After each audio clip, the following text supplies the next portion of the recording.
বাসায় আসার পরে আমার ফোনটাই নষ্ট হয়ে গিয়েছে, যার জন্য আমি আপনাদের সাথে ওভাবে ভিডিও শেয়ার করতে পারছি না।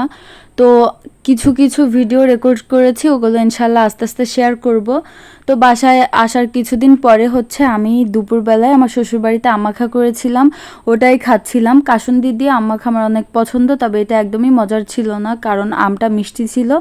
তারপরে আম্মাখা খেয়ে আমার ছোট ভাই ফোন দিয়েছিল, আমি গিয়েছিলাম আমার বাবার বাড়িতে।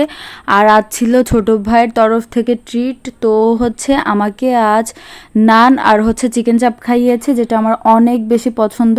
আর কক্সবাজারে তো এটা একদমই খাওয়া হয় না, তো যেহেতু অনেকদিন পরে খেয়েছি আলহামদুলিল্লাহ ভালোই লেগেছে। তো আমার কাছে কাশফুলের নান আর চিকেন চাপটা অনেক বেশি পছন্দ।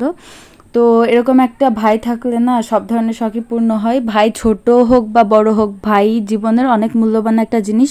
তারা চেষ্টা করে তাদের সাধ্যমতো বোনদের সব শখ পূর্ণ করতে। আমার ভাই কিন্তু আমার থেকে 4 বছরের ছোট।